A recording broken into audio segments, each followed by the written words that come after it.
Em nome do Pai, do Filho e do Espírito Santo. Amém.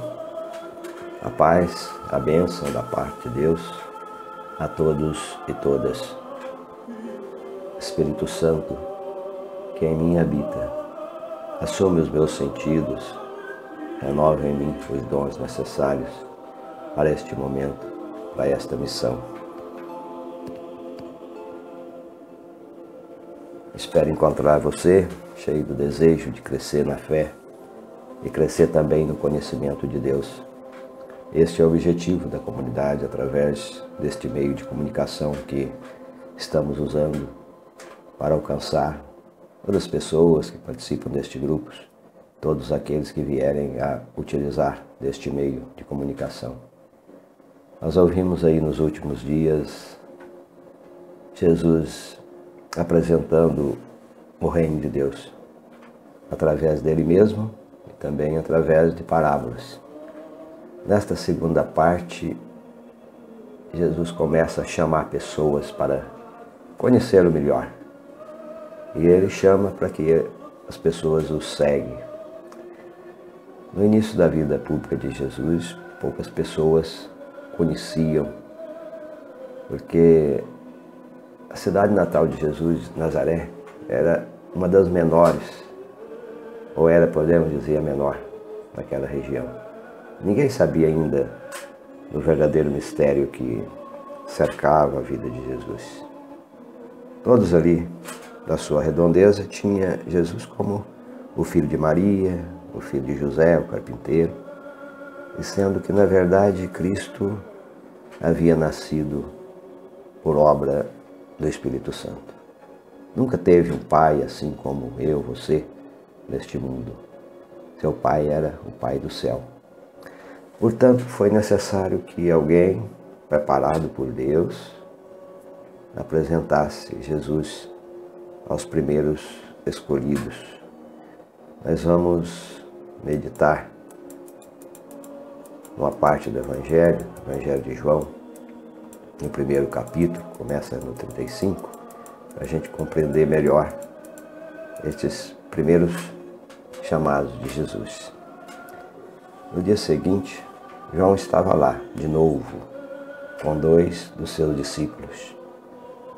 Vendo Jesus caminhando, disse: Eis o Cordeiro de Deus. Os 2 discípulos ouviram esta declaração de João, passaram a seguir Jesus. Foi quando Jesus começou a falar do seu reino. João Batista, o precursor, já estava doutrinando alguns discípulos, aos quais ele apresenta Jesus.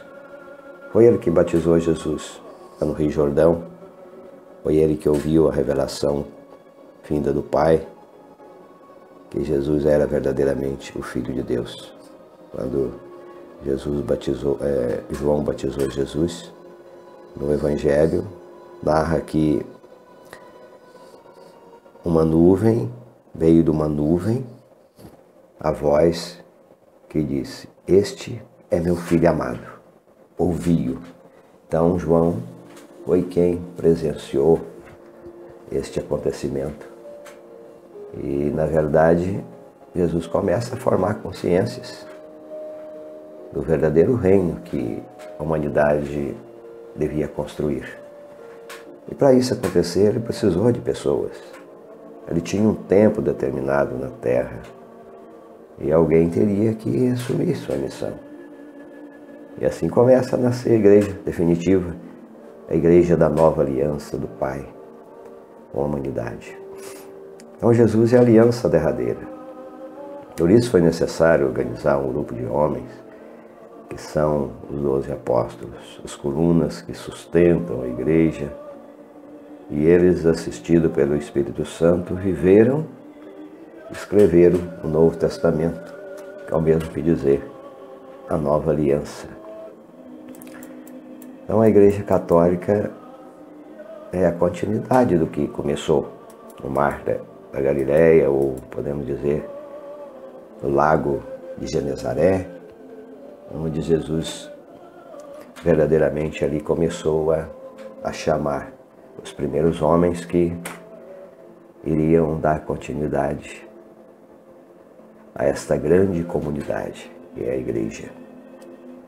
Então vamos ver o Evangelho de Mateus, capítulo 4, 18 a 22, meditar como Jesus começou a chamar verdadeiramente os primeiros discípulos. Caminhando ao lago do mar da Galileia, Jesus viu 2 irmãos, Simão, chamado Pedro, e André, seu irmão. Eles estavam lançando a rede ao mar, pois eram pescadores. E disse-lhes: segue-me, e vos farei pescadores de homens. E eles imediatamente, deixando as redes, seguiram Jesus. Andando mais para frente, encontrou outros 2 irmãos, Tiago, filho de Zebedeu, e João, seu irmão. Estavam no barco, com o pai consertando as redes. E chamou-os eles. Imediatamente, deixando o barco e o pai, seguiram a Jesus.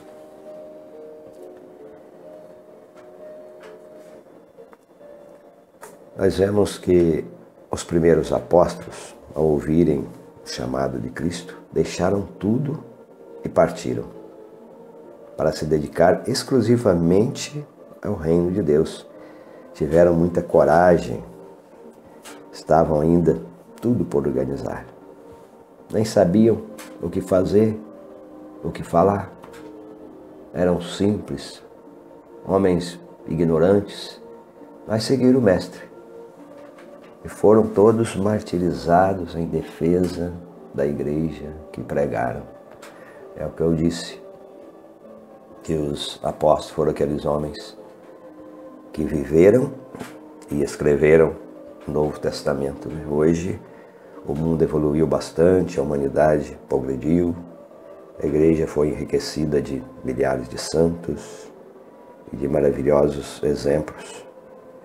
No entanto, faltam padres, faltam os que têm coragem de deixar o dinheiro, a família, a profissão, os postos elevados na sociedade, os prazeres, a vida egoísta, para receber em troca a vida eterna. Como um apóstolo de Cristo, né? Cabe a nós, cabe às famílias cristãs, a pregação e o estímulo para que não falte nunca os pregadores do Evangelho. Hoje a gente percebe que a perseguição, o martírio que sofrem os cristãos não é tanto morrer, né, para o reino de Deus, morrer assim no sentido do corpo, da carne, como passou os primeiros cristãos que foram martirizados, decapitados, e tantos outros açoites que passaram, principalmente os apóstolos e os santos. Hoje o grande desafio é realmente isso, deixar a vida egoísta, deixar os prazeres, deixar os conceitos modernos que desvia do verdadeiro reino de Deus. Hoje o grande desafio de testemunhar Jesus Cristo, de convencer o mundo de que depois desta vida existe a verdadeira vida de felicidade, a verdadeira alegria, a plena alegria, podemos dizer, é viver o cristianismo e dar testemunho com a nossa vida, com a obediência, com a vida de comunidade. Que mais este tema de hoje possa ter construído na minha vida e na sua vida um pouco mais do verdadeiro reino de Deus. Fiquem na paz e até a próxima, em nome do Pai, do Filho e do Espírito Santo. Amém.